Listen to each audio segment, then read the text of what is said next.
എന്താ മാഷേ ഉദ്ദേശം?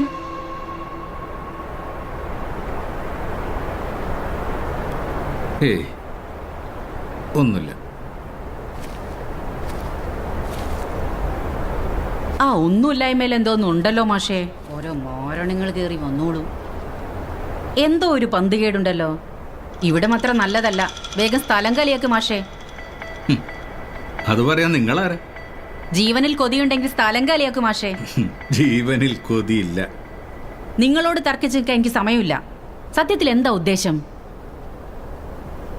അത് നാം ആത്മത്യാഗത്തിനുള്ള ഒരു ഇടം തേടി വന്നതാ. എന്ത് ആത്മത്യാഗമോ? മനുഷ്യന് സ്വസ്ഥമായിട്ടൊന്ന് ചാവാനും സമ്മതിക്കില്ലേ? നിങ്ങളാരാ? എന്തിനാ കാട്ടിൽ വന്നത്? എന്താ നിങ്ങളുടെ ഉദ്ദേശം? മാഷിന്റെ ഉദ്ദേശം തന്നെ ആത്മത്യാഗം. എന്നിട്ടെന്താ, വഴിയൊന്നും തെളിഞ്ഞില്ലേ? തെളിയാഞ്ഞിട്ടല്ല, മരണത്തിലെങ്കിലും ഒറ്റപ്പെട്ടു പോകാതിരിക്കാൻ സൂര്യനൊപ്പം അസ്തമിക്കാമെന്ന് കരുതി. എന്താ മാഷേ, വിശ്വാസം വരുന്നില്ലേ? നിങ്ങൾ സന്യാസികൾക്കാകാമെങ്കിൽ ഞങ്ങൾ വിപ്ലവകാരികൾക്കുമാകാം ഈ ആത്മത്യാഗം. അങ്ങനെയാണെങ്കിൽ ഒരുമിച്ചാവാം.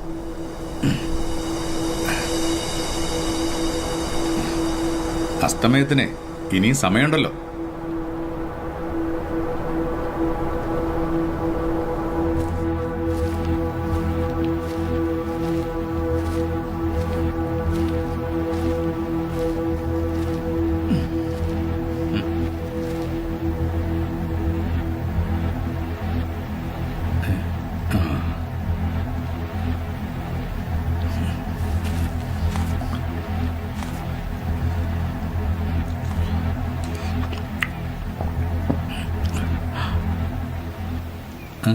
വേണോ?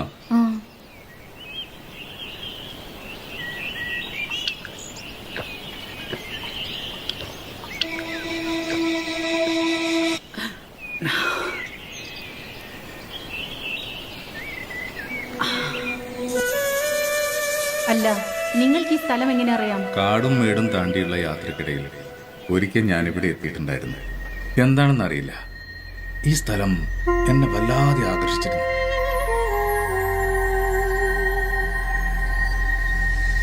അതവിടെ നിൽക്കട്ടെ, എന്താ നിങ്ങളുടെ പ്രശ്നം? ഒരു വിപ്ലവ പ്രസ്ഥാനത്തെ വളരെ ആഴത്തിൽ വിശ്വസിച്ച് വഞ്ചിക്കപ്പെട്ടതാണ് എന്റെ പ്രശ്നം. ഒന്ന് വ്യക്തമാക്കാം. എന്റെ പേര് അഭിരാമി. അച്ഛനും അമ്മയ്ക്കും ഏകമകൾ. കോളേജിൽ പഠിക്കുന്ന കാലത്ത് ചോരത്തിളപ്പിൽ വിപ്ലവം കൊണ്ട് ലോകത്തെ മാറ്റിമറിക്കാമെന്ന് കരുതി ഞാനൊരു വിപ്ലവ സംഘടനയിൽ ചേർന്നു. പക്ഷേ ഞാൻ പുറമേ നിന്ന് സ്വപ്നം കണ്ട വിപ്ലവ പ്രവർത്തനങ്ങളായിരുന്നില്ല സംഘടനയ്ക്കുള്ളിൽ. സംഘടന ആർക്കു വേണ്ടിയാണോ നിലകൊള്ളേണ്ടത് അവരെ തന്നെ കൊള്ളയടിക്കുന്ന പ്രവൃത്തികളാണ് ഞാൻ അവിടെ കണ്ടത്.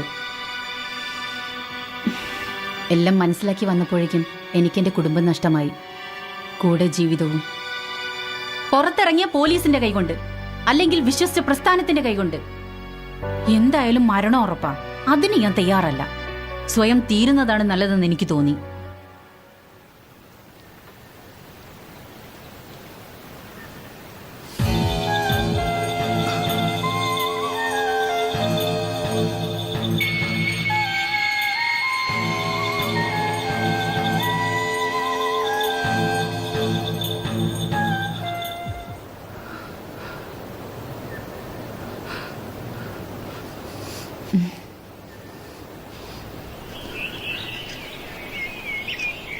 അപ്പോ മാഷിന്റെ കഥ പറഞ്ഞില്ലല്ലോ.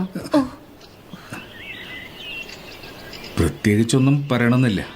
നമ്മളൊരു നാണയത്തിന്റെ ഇരുവശങ്ങളാണ്. നിങ്ങൾ വിപ്ലവം കൊണ്ട് ലോകത്തെ മാറ്റാൻ ശ്രമിച്ചപ്പോൾ ഞാൻ ആത്മീയത കൊണ്ട് ലോകത്തെ കീഴടക്കാമെന്ന് വിശ്വസിച്ച് ഇറങ്ങി തിരിച്ച് പരാജയപ്പെട്ട ഒരാളാണ്. ആത്മീയ യാത്രയിൽ ശ്രേഷ്ഠനായ ഒരു ഗുരുവിനെ കണ്ടെത്താൻ എനിക്ക് സാധിച്ചില്ല. അതിനും വേണം ഒരു ഭാഗ്യം. ജീവിതത്തിലേക്കുള്ള മടക്കയാത്ര അസാധ്യമാണെന്ന തിരിച്ചറിവ്, അതാണ് എന്നെ ഇവിടെ എത്തിച്ചത്. അപ്പോ മാഷിന്റെ പേരോ? അനിരുദ്ധൻ.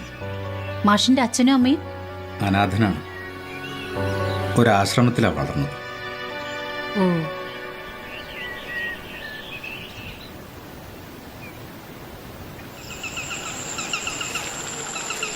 അസ്തമയം അടുക്കാറായി മാഷേ. നിലയ്ക്കാത്ത ആഗ്രഹങ്ങളാണല്ലോ മനുഷ്യനെ ജീവിക്കാൻ പ്രേരിപ്പിക്കുന്നത്. മാഷിന് ആഗ്രഹമെന്തെങ്കിലും? ഉറവ പറ്റാത്ത വികാരങ്ങളുടെ ഉറവിടമാണ് മനസ്സ്. ഇപ്പോൾ അതിലൊന്ന് എൻ്റെ മനസ്സിലും ഉടലെടുത്തു തുടങ്ങി.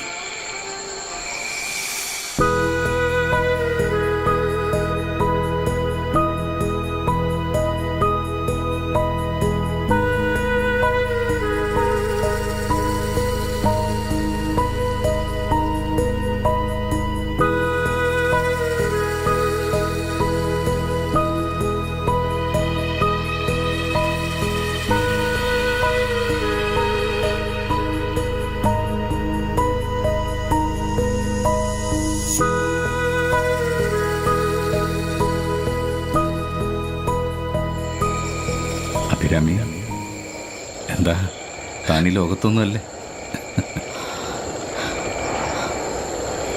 എന്തേ വരുന്നില്ലേ?